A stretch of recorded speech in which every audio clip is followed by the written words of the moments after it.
What's good, y'all?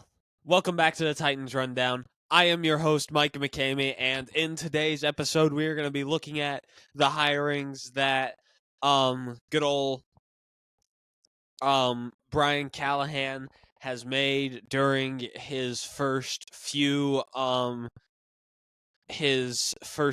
weeks as head coach of the Tennessee Titans. And there's a lot of good, there's some meh, but there's no bad, which is the best part about this. So I'm really excited to get into this episode because this is something that I've been waiting on to do. And this is being recorded on Tuesday, so if you're watching this, by the time this is out, we may have already hired our special teams coordinator. But in the present day of Tuesday, the special teams coordinator has not been hired unless he gets hired in the middle of recording, which would honestly be kind of disappointing. But anyway, let's get right on into today's episode. And before we get into that, I need to bring up something minor that I just need to get off my chest. So, before I say this, I need to define this. A stan is somebody that is obsessed with a celebrity or is always going to be behind them. Like Taylor Swift has a lot of stans. So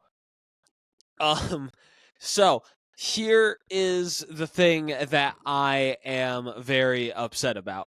I don't get the Mike Vrabel stans. All right, I get it. He was a good head coach, but now it's time to move on. And we got to also talk about the fact he didn't get hired by any other team, and now people are just trying to make excuses for him because they don't get the fact that he has such a big ego and wants so much power, and it's just not he doesn't have the coaching abilities to have full control. Jim Harbaugh has abilities to take over the entire roster and be a good head coach and be stable as a head coach while at it. Like, that is a good example of someone. Vrabel was not the best example of that, if I'm being completely honest. So I just had to talk about that, but also somehow whenever Brian Callahan hired his dad, Bill Callahan, and he also hired the best defensive coordinator out on the market, and he hired an offensive coordinator that has been highly praised across the league. And he's made a couple of other pretty good hires, but putting that aside, because, we're going to get into those later. But now I see Mike Vrabel stands on the internet just being like, oh, okay, so if Brian Callahan's hiring his buddies, then that's okay. But if Vrabel does it, it's a bad thing. Of course it's a bad thing. Brian Callahan's buddies are good coaches. Vrabel's friends were absolutely horrible. All right? Tim Kelly was his buddy. Todd Downing was his buddy. Shane Bowen, who may actually be pretty good, but we still need to figure that one out, were his buddies. He hired, Shane Bowen is the only one that may actually be decent, but whenever he gave the responsibility to someone else to take over the offense, he chose his buddies that were not good coaches. That's just the truth. And y'all can't even get that through your thick heads. All right, I had to get that out of the way. Obviously, that's just something that I had to get off my chest. Oh, also, like people are still living in the past of the Vrabel era, acting like it's 2019. No, 2019 to 2021. Those years, those great years, wonderful years. I loved those years. Don't get me wrong. But those years are in the past. Mike Vrabel has had back-to-back losing seasons, and he went on a crazy power streak and just wanting and needing more and more power. But now it's time to just move into the future with a collaborative front office and with a head coach that will genuinely care, that will care more for his players than Mike Vrabel ever did. Also, I want to say this. I find it kind of funny. I was watching his interview with Rich Eisen. Taylor Lalonde was talking about how teams were making a big mistake for not hiring him. And then for 3 minutes, he talked about how Vrabel has a big ego and he's hard to work with. I just found that kind of funny that he basically summed up the reason that GMs don't want to touch Vrabel. But then he went on to say, talk about how Vrabel has not been hired. It's just weird to me. Oh yeah, also a report just came out yesterday that Vrabel, apparently his physical intimidation was a reason he didn't get hired. Again, bullcrap. So let's move on though. Let's go on to the good stuff of the episode. So let's talk about Brian Callahan's coaching staff, because man, I'm so excited to talk about these dudes. I am ordering it from worst to best, and before I start this, I was making these notes before those position coaches got hired. I think his name was Steven Jackson, and the linebackers coach, whose name I can't remember. But just know that the grades I have for those dudes are both A minus, because we needed someone that can specialize over the middle of the field, and they both have awesome, for the linebackers coach at least, which is where he specializes in, and he also and they also have experience with the Titans before. They were very good. They were very good players for the Titans / Oilers a few years back. So, there's that. But anyway, now we got to move on to every single other person. All right. This is an amazing coaching staff. I don't care what anyone says. It's looking like that this is going to be a better coaching staff than Vrabel ever had. Except for maybe year one. Year one, Vrabel had a really good coaching staff, but he pushed out one of the best defensive coordinators of his time because he wanted power and control. But whatever. Anywho, so now let's talk about each coach one by one. So let's talk about the offensive coordinator. Nick Holtz, I think is how his name is pronounced. It's a weird hard name to pronounce. So, this is probably the most underwhelming hire, because we weren't expecting some type of big name quarterbacks coach or something like that to come over and be our offensive coordinator. I was hoping for Liam Cohen, but Tampa Bay got him, and they got a good one. So I just wanted to mention that. I mentioned it on Twitter, but so most underwhelming hire, but that doesn't mean that it's bad. All right, this is actually an example of something that Vrabel could not do well, and hire the good coaches out of his buddies. And first off, and we also need to talk about this, his buddy, I just melted down for a second. Callahan was buddies with Nick Holtz. They played in high school together, whatever.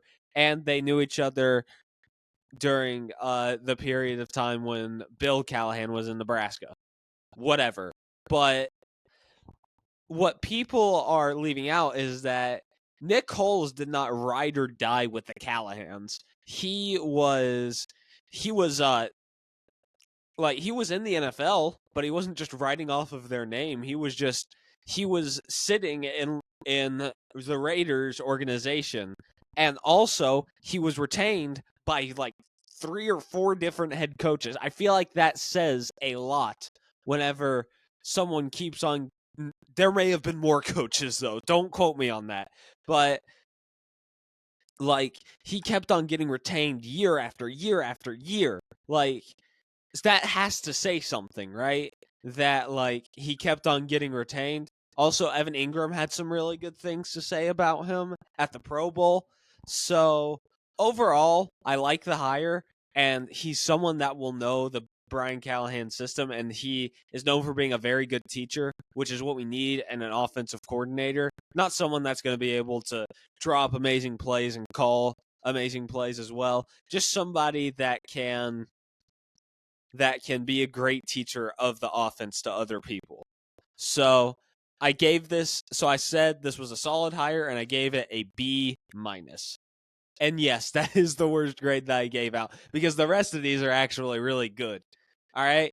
So, and we move on now to the wide receivers coach. Now, I know that this one's a little controversial, but that's how good the rest of the coaching staff was. He is known as one of the better receiver coaches in the NFL. I can't remember his name for the life of me, though. Give me 1 second. His name is Tyke Tolbert, and I'll tell you this, I really like this hire, mostly just because he is a good, solid veteran coach, and that's what we need. We need some diversity within the staff. We need, like, some really experienced dudes on one side, but we also need some new, innovative, fun dudes on the other side, you know?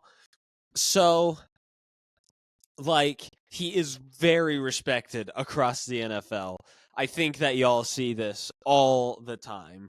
Like, he is looked at as a very good head coach. He is looked at not as a very good head coach.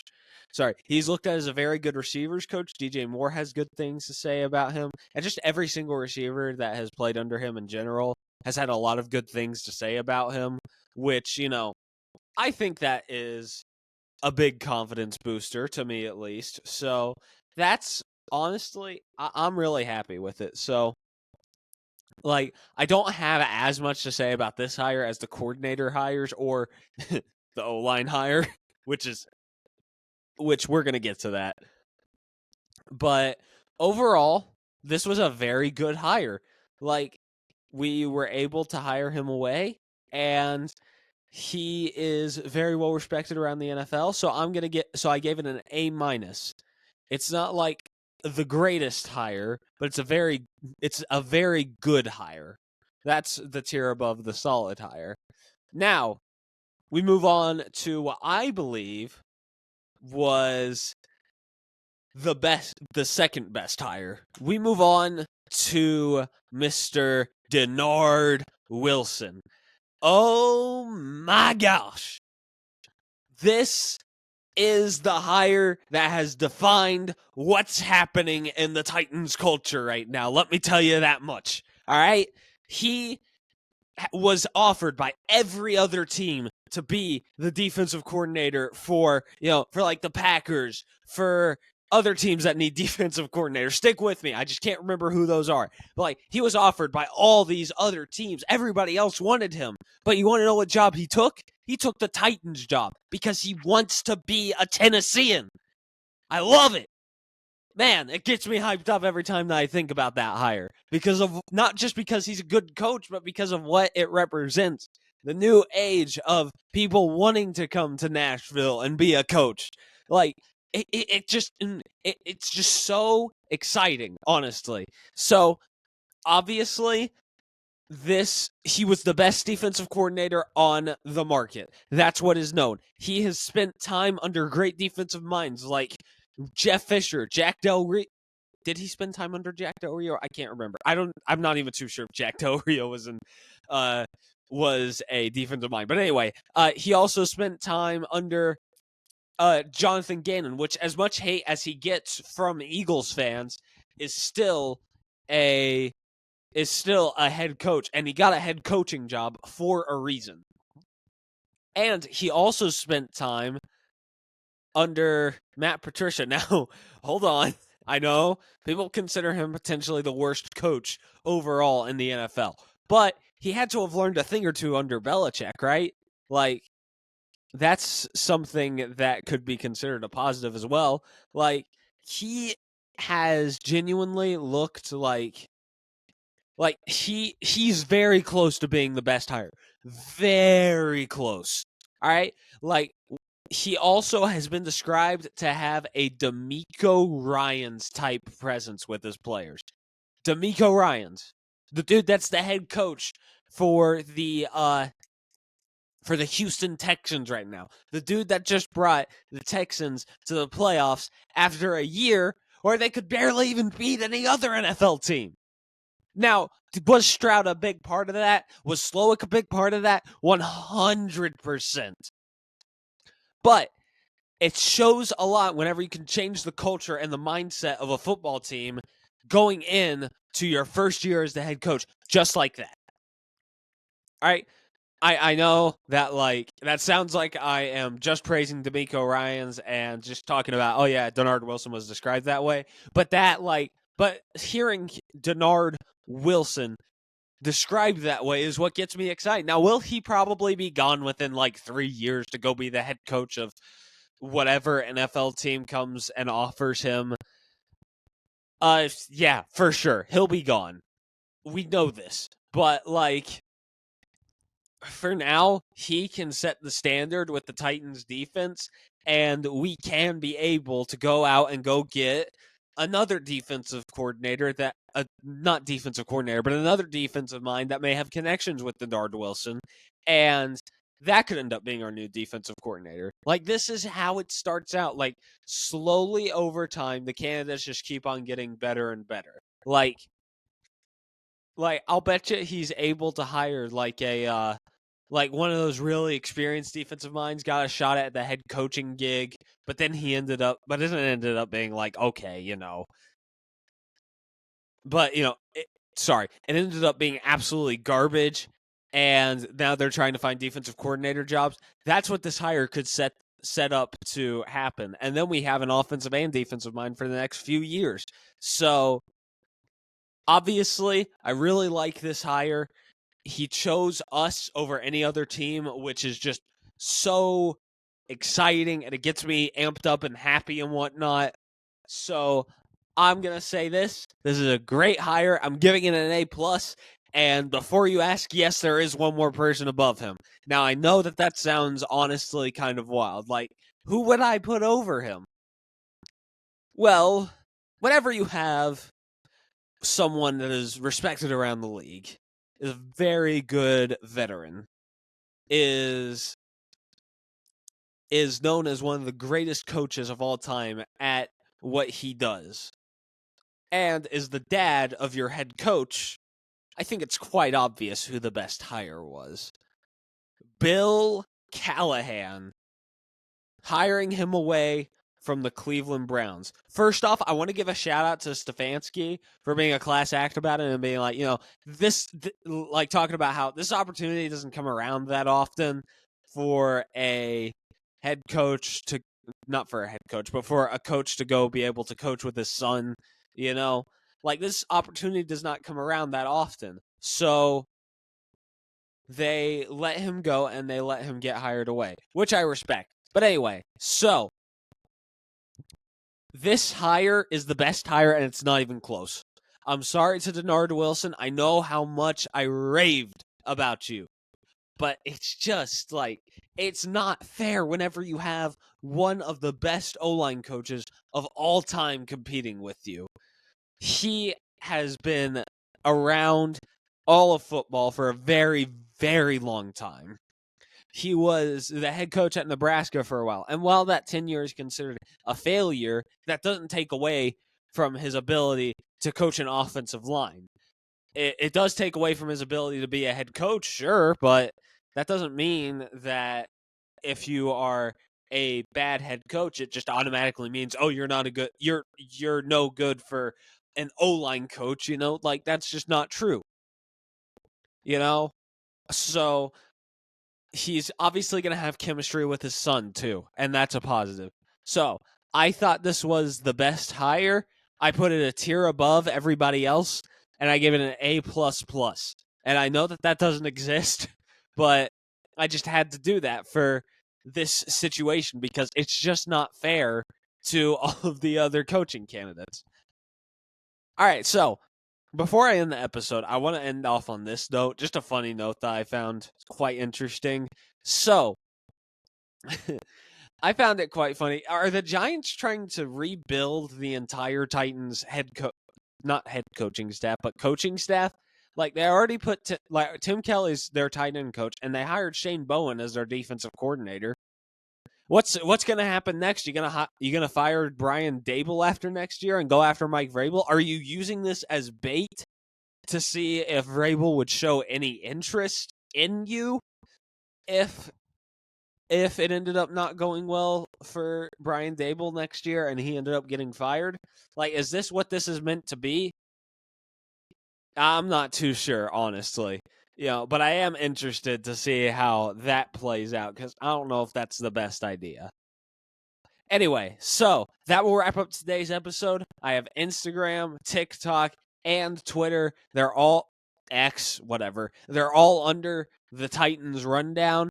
And if you could go shoot them a follow, I would be eternally grateful.